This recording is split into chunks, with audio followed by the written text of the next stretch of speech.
እሺ እገሌ ኩፍርን መርጧል ብሎ ማህተም ይመታበታል ልቡ ላይ። ኩፍር አቋም ያለው ሰው የፈለገው ያህል ቢጮህ ጮኸቱ ነው የሚሰማው። ዋዒዝ የተፈለገውን ያህል ቢናገር ሌላው ሰው እየተላቀሰ እያዘነ የትልግባ እያለ እየተጨነቀ እሱ ግን አገጩን ተደግፎ ትዝብት ነው። እንደገና ሰው የሚባል ሌላ ክፍል አለ። በጣም የሚያስገርም አገላለጥ ነው። የዚህ ደግሞ ሰዎችን አልፈው ካሊቀ ሰማዋት ወልአርድ ዓሊም አልገይብ ወሸሃዳ የሆነውን ጌታም ሊያታልሉት ነው ይህን የሚሉት ይላል ማለት ነው። ምክንያቱም ሰው ሐቅን ከለቀቀ ለዘላለም ኪሳራ ነው የሚጋለጠው። ግን ከለገመ ራሱ ተቀበረው አቧራ ታለበሰው ሐቁ ሊጠፋ ይችላል ማለት ነው። አላህን እንኳን ለማታለል ይሞክራሉ እንኳን ፍጡርን ቀርቶ ማለት ነው። الحمد لله الكريم المنان على ما هدانا إلى الإسلام ووفقنا للإيمان وأنزل هذا القرآن الكريم بالبرهان وأرسل لنا أفضل الرسل بأفصح اللسان وله الحمد والشكر على هذه النعم العظيمة والآلاء الجسيمة والصلاة والسلام على خير خلق الله وأشرف رسول الله صلوات الله وسلامه عليه الذي قال ما اجتمع قوم في بيت من بيوت الله يتلون كتاب الله ويتدارسونه فيما بينهم إلا نزلت عليهم السكينة وغشيتهم الرحمة وحفتهم الملائكة وذكرهم الله في من عنده وعلى آله وصحبه ومن اهتدى بهداه. وبعد فإننا سنواصل في ترجمة وتوضيح معاني سورة البقرة من حيث وقفنا في الآية 5. فلنبدأ من هناك. أعوذ بالله من الشيطان الرجيم. إن الذين كفروا سواء عليهم أأنذرتهم أم لم تنذرهم لا يؤمنون ختم الله على قلوبهم وعلى سمعهم وعلى أبصارهم غشاوة ولهم عذاب عظيم. ومن الناس من يقول آمنا بالله وباليوم الآخر وما هم بمؤمنين يخادعون الله والذين آمنوا وما يخدعون إلا أنفسهم وما يشعرون في قلوبهم مرض فزادهم الله مرضا ولهم عذاب أليم بما كانوا يكذبون. وإذا قيل لهم لا تفسدوا في الأرض قالوا إنما نحن مصلحون ألا إنهم هم المفسدون ولكن لا يشعرون. وإذا قيل لهم آمنوا كما آمن الناس قالوا أنؤمن كما آمن السفهاء ألا إنهم هم السفهاء ولكن لا يعلمون. وإذا لقوا الذين آمنوا قالوا آمنا وإذا خلوا إلى شياطينهم قالوا إنا معكم إنما نحن مستهزئون الله يستهزئ بهم ويمدهم في طغيانهم يعمهون. أولئك الذين اشتروا الضلالة بالهدى فما ربحت تجارتهم وما كانوا مهتدين. مثلهم كمثل الذي استوقد نارا فلما أضاءت ما حوله ذهب الله بنورهم وتركهم في ظلمات لا يبصرون صم بكم عمي فهم لا يرجعون أو كصيب من السماء فيه ظلمات ورعد وبرق يجعلون أصابعهم في آذانهم من الصواعق حذر الموت والله محيط بالكافرين يكاد البرق يخطف أبصارهم كلما أضاء لهم مشوا فيه وإذا أظلم عليهم قاموا ولو شاء الله لذهب بسمعهم وأبصارهم إن الله على كل شيء قدير. بسم الله والحمد لله والصلاة والسلام على رسول الله.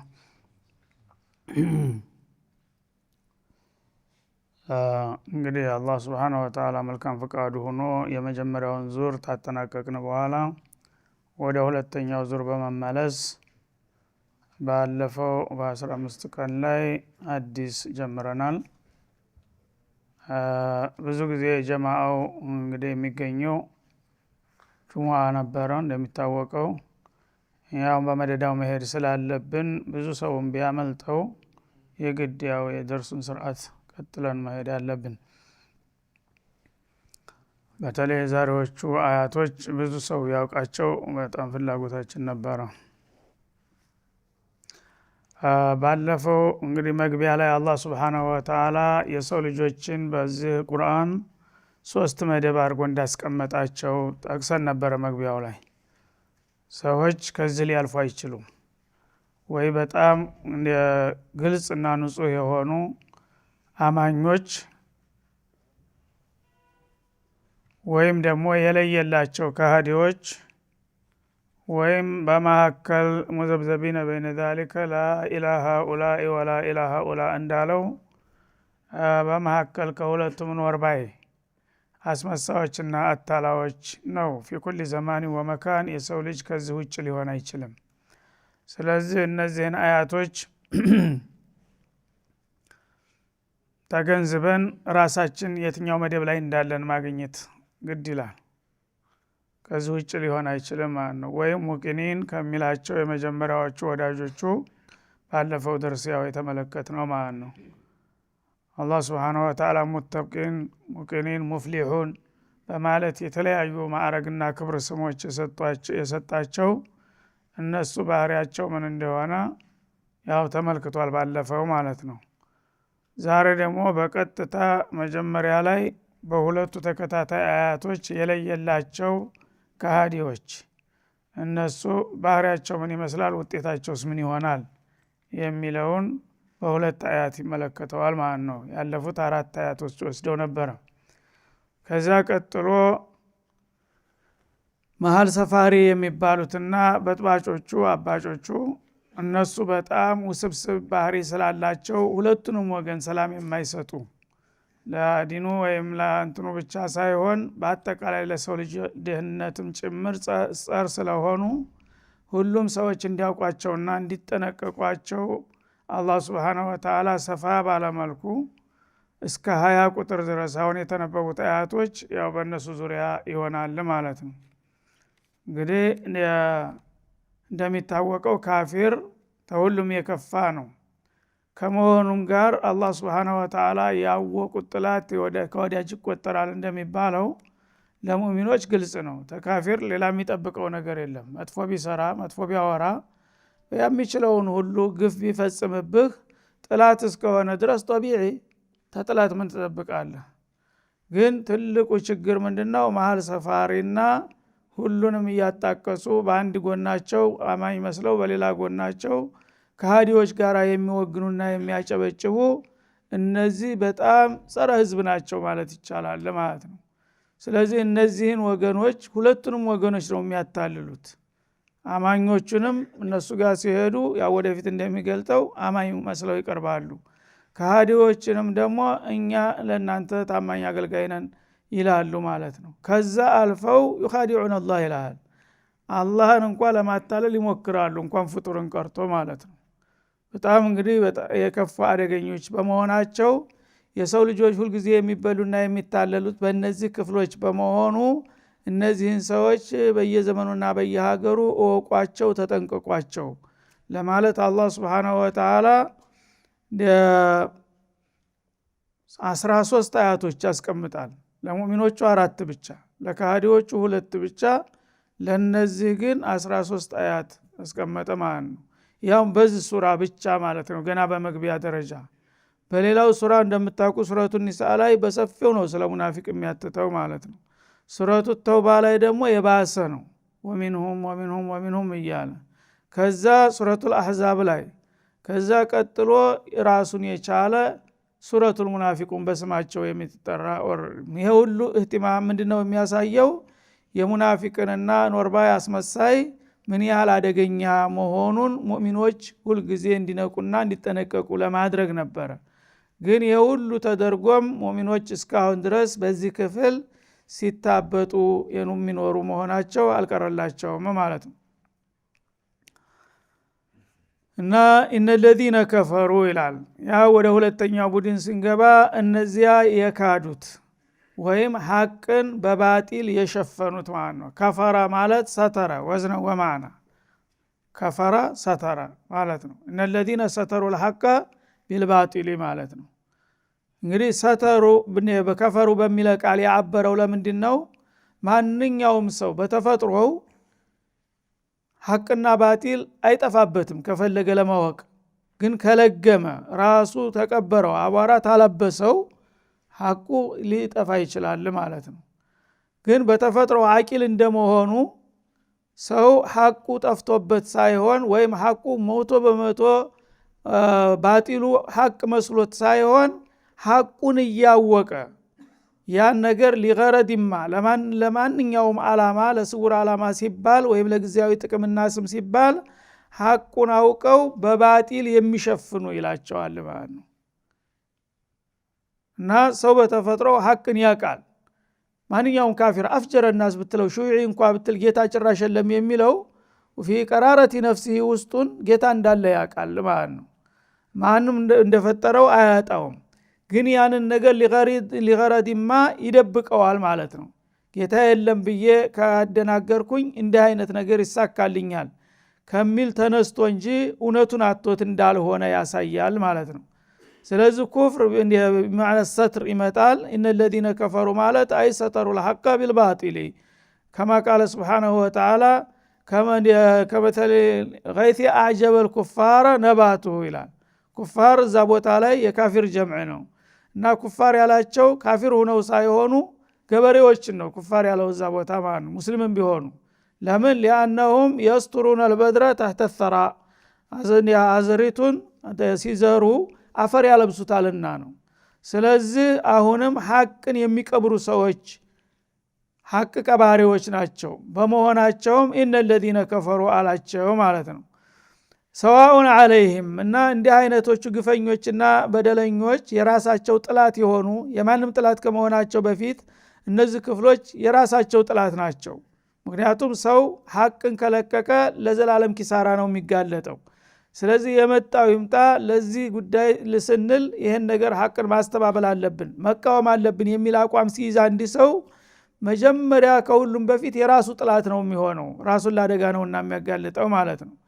እና የዚህ አይነት ባህሪ የተጸናወታቸው ሰዋኡን አለይሂም በእነሱ ላይ እኩል ነው ይላል አላህ Subhanahu Wa Ta'ala። ሙስተዊን አለይሂም ለማለት አንዘርተውም አንተ አስጠነቀካቸውም አምለም ትንዲርሁም አላስጠነቀካቸውም እኩል ነው። ሰዋኡን አለይሂም ኢንዛሩከ ወአደሙሁ ማለት ነው። አንተ እነዚህን አይነት ሰዎች ማስጠንቀቅህም ሆነ አለማስጠንቀቅህ በእነሱ ዘንድ ለውጥ የለውም። ለምን አውቆ የተኛ ቢጠሩት አይልም እንደሚባለው ለግመዋል ማለት ነው። አንድ ሰው እንቅልፍ ይዞት ከሆነ ረስቶ ከሆነ ስታስታውሰው ያስታውሳል በቀላሉ። ግን አውቆ ሐቅን አላውቅም ብሎ አቋም ከያዘ ተለገመ የፈለገውን ያልከረቦ ብትደልቅ አይሰማም ማለት ነው። ልቡ ተዘግቷል። ስለዚህ እነ ኢንዛሩከ ወአደሙሁ ሰዋ ማስጠንቀቅህም አለማስጠንቀቅህም እኩል ነው ማለት ነው። እነሱ ራሳቸው በአንድ ወቅት የነሱ አባል የሆኑት ወገኖች ባንደበታቸው ራሳቸው እንደመሰከሩት ማለት ነው። እና ሱረቱ ማን ነው ስለ ቂሶቱ ሁድ ሲናገር በአንድ ቦታ ላይ ሰዋኡን አለይና አወዐዝተ አው ለም ተኩን ሚነል ዋዒዚን ይላል ማለት ነው። መርከርከንም አልመከርከንም ከንቱ አትድከም፣ እኛ እንደሆነ ከአቋማችን ፍንክች አንልም።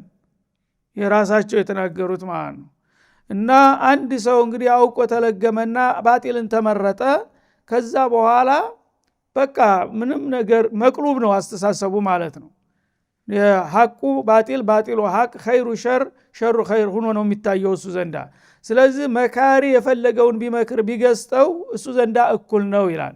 በነብዩ አንደበት እንኳን ቢሆን ኺጧቡ አሁን ለነብዩ ነው። ሰዋኡን አንዘርተሁም አው ለም ቱንዚርሁም የሚለው አሽረፈል ሙርሰሊን ወሰይዱል አወሊን ወልአኺሪን በዛ በርቶ አንደበታቸው እሳቸው እንኳን ቢመክሩትና ቢያስጠነቅቁት የዛ አይነት ባህሪ ያለው ሰው በምንም አይነት አይበገርም፣ አውቆ ጠፍናቸውና ይላል ማለት ነው። እና ከዛ በታች ያለ ዳኢ እነዚህን ሰዎች መክሮ አስጠንቅቆ ሳይቀበሉት ቢቀሩ ምን ያስገርማል? በሳቸው ደረጃ የማይበገሩ ከሆነ ማለት ነው። እና ላ ዩእሚኑን እነዚህ ሰዎች አያምኑም፣ የማመን እድል የላቸውም። ለምን? በራቸውን ዘግተዋልና፣ ላለማመን አቋም ይዘዋልና ማለት ነው። የመጣው ቢመጣ መህማ ተእቲና ቢሂ ሚን አየቲን ሊተስሐረና ቢሂ ፈማ ነህኑ ለከ ቢሙእሚኒን አሉ እነ ፊርዓውን። እና ያመጣውን ብታመጣው ነቢዩላህ ሙሳ ከሊሙላህን ሳሂር ይሏቸው ነበረ። ስለዚህ መህማ ተእቲና ቢሂ ሚን አያ፣ አንተ አያት ነው የአላህ ታምር ነው አንቀጽ ነው እያልክ የጠቀስከውን ነገር ብትጠቅስ የፈለገውን ያው ሳሂር ነህና እኛ ሳሂር የሚል አቋም ስለያዝን ባንተ ላይ ፈማ ነህኑ ለከ ቢሙእሚኒን አናምንልህም አሉ ማለት ነው። ስለዚህ እንግዲህ ይህ አይነት ባህሪ በየዘመኑና በየሀገሩ የካፊሮች ቋሚ ጸባያቸው ነው። ይህ አይነት ሰዎች እንግዲህ የዚህ አይነት አቋም ከያዙ በኋላ ማንም መካሪ ቢመክራቸው ቢዘክራቸው የሚቀየሩና የሚያምኑ አይደሉም። ወትረውንም እውነቱን አተውት አይደለምና የካዱት ነው የሚለው። ከዛ በኋላ ውጤቱ ምን ይሆናል? የዚህ አይነት ድርቅና ውጤቱ ምን ይሆናል? ختم الله على قلوبهم አላህ Subhanahu Wa Ta'ala በልቦናዎቻቸው ላይ ያሽግባቸዋል ይላል። አላህ አዲል ነው፣ የስራህን ነው የሚሰጥህ። ስለዚህ እነዚህ ሰዎች ሐቅን አንፈልግም ሐቅን አንውጥም ብለው እምቢ ብለዋል። ስለዚህ አንተ ኢማን ይሻልሃል ወይስ ኩፍር ይሻልሃል ብሎ አላህ አማራጭ አቀረበለት። እኔ ኩፍር ይሻለኛል ብሎ መረጠ። እርግጠኛ ነህ? አዎ። እርግጠኛ ነህ? አዎ። እሺ እገሌ ኩፍርን መርጧል ብሎ ማህተም ይመታበታል ልቡ ላይ። አለቀ። ማህተም ከተመታበ በኋላ የታሸገ ቤት መግባትም መውጣትም ክልክል አይደለም። አንድ ቤት ከታሸገ በህግ ታሽጓል ከተባለ እዛ ቤት ገባለሁኝ ወይም ወጣለህ የሚል ሰው ለአደጋ ይጋለጣል ማለት ነው፣ ህገወጥ ነውና። ስለዚህ አላህ እናንተ ኩፍርን መረጣችኋል አይደለም አላቸው። አዎን ተመረጣችሁ፣ ጥሩ የመረጣችሁን አጽድቄላችኋለሁኝ። እነዚህ ሰዎች ባጢልን ይሻለናል ብለዋልና ካሁን በኋላ ባጢል ከነሱ ልብ እንዳይወጣ፣ ሐቅ ደግሞ ከውጭ መጥቶ እነሱ ልብ እንዳይገባ ብሎ ማህተም ተመቷል ነው የሚለው አላህ Subhanahu Wa Ta'ala። ከዛ በኋላ እንግዲህ የፈለገው ቢሆን ሊያምን አይችልም። የዚህ አይነት እድል አላህ የጣለበት ሰው ማለት ነው። እና አላህ በልቦቻቸው ላይ አሸገባቸው። ختم ማለት ያው እሽጋት ማለት ነው። ወዓላ ሰምዕህም እንደገና ደግሞ በጆሮአቸውም ላይ ታሽጓል። የከረረ የኩፍር አቋም ያለው ሰው የፈለገው ያህል ቢጮህ ጮኸቱ ነው የሚሰማው። ዋዒዝ የተፈለገውን ያህል ቢናገር ሌላው ሰው እየተላቀሰ እያዘነ የትልግባ እያለ እየተጨነቀ እሱ ግን አገጩን ተደግፎት ዝብት ነው። እና ማዛ ቃለ አኒፈን ይላል ሱረቱ ሙሐመድ ላይ አብረው ተቀምጠው በራሳቸው ቋንቋ እየተነበበ ልክ ተመነሻ እስከ መድረሻው ነብዩ የሚሉት ነገር አይገባቸውም። ሱብሃንአላህ። ምክንያቱም ልባቸውን ዘግተዋልና። እኔ እኮ ዝም ብሎ ሰው ሲጮህ ነው እንጂ የምሰማው ምን እንደሚል አልተረዳሁም። ገብቷቸዋል ምን አለ ብሎ ከጎኑ ይጠይቃል ሌላውን ሰው፣ አብሮት ያለውን ሰው። ቋንቋውን አያውቅም አይባልም፣ አብሮ ያደገበት ቋንቋ ነው። ለምን ይህ አይነት እንግዲህ አቋም ከያዘ አንድ ሰው አልፈልገውም ካለ አንድ ነገር የፈለገው ነገር ቢጮህ ዝም ብሎ ይጮሃል፣ ይለፈልፋል ነው የሚለው አይደለም እንዴ? ይለፈልፋል። መልእክቱ ሊገባው አይችልም ማለት ነው። ወዓላ ሰምዕህም በጆሮቻቸውም ላይ ታሽጎባቸዋል። እንደዛው ጆሮቻቸው ጮኸቱን እንደ እንስሳ ጮኸት እንደሚሰማ ያህል ቢሰሙም መለክቱ ግን ወደ ውስጥ ሰርጦ ሊገባ አይችልም ማለት ነው። ወዓላ አብሷሪህም ጊሻዋ በአይኖቻቸው ላይ ደግሞ ልዩ ሽፋን ተጥሎባቸዋል ይላል። አይኖቻቸው ተጉረዝርዘዋል፣ ያያሉ፣ ይመለከታሉ፣ ግን ከአያ አይን የተሻለ አይደለም ማለት ነው። ሐቅን አንብበው ሊረዱ አይችሉም። እያዩት እንዳላዩት ይሆናል። አይናቸው ላይ እነሱ የማያዩትና የማያውቁት ልዩ የሆነ ሽፋን ተጥሎበታል ማለት ነው። ጥቁር ጨርቅ ተጠብስቦበታል። ሰዎች ግን አያዩም። ዛሂር እነሃ ላ ተዕመል አብሷር ወላኪን ተዕመል ቁሉቡ ለቲ ፊ ሱዱር እንዳለው ማለት ነው። በመሆኑም እንግዲህ ይህ ነው ባህሪያቸው። ይህን ባህሪ ራሳቸው ስለመረጡት ይላል። ከዛስ ውጤቱ ምን ይሆናል? የዚህ አይነት ባህሪ ያለው ሰው ውጤቱማ ወለሁም አዛቡን ዐዚም ለነሱ በጣም አይከብዱ የከበደ ይህን ያክላል ይህን ይመስላል የማይባል የገዘፈ ቅጣት ነው የሚጠብቃቸው ይላል አላህ ሱብሓነሁ ወተዓላ። ግዙፍ እንግዲህ በአላህ ደረጃ አዛቡን ዐዚም ብሎ የገለጸው ምን ያህል ነው ብሎ ለመለካት የሰው ልጆች አቅል የሚችለው ነገር አይደለም። ለነሱ በጣም አይከብዱ የከበደ ቅጣት አላቸው። ብቻ ዝም ነው። ይህንን ይመስላል ይህን ያክላል ተብሎ ሊገለጥ የማይችል ግዙፍ የሆነ ቅጣት ነው የሚጠብቃቸው ሲል ባጭሩ እስከ ውጤቱ ቁጭ አደረጋቸው ማለት ነው። ስለዚህ ትናንትም ያሉት ዛሬም ያሉት ነገም የሚመጡት ካፊሮች ይህ ነው ባህሪያቸው። ይህን ባህሪ ነው እየተወራረሱ የሚቀጥሉት እስከ ቂያማ ቀን ማለት ነው። እሺ አንተ ከዚህ ምን ያህል ርቀሃል? እኔስ? እያንዳንዳችን ራሳችን መጠየቅ አለብን። የዚህ አይነት ስሜት ካለብን እንግዜ ያው ተጣጥረን ከዚህ ለመውጣት መጣር ይኖርብናል ማለት ነው።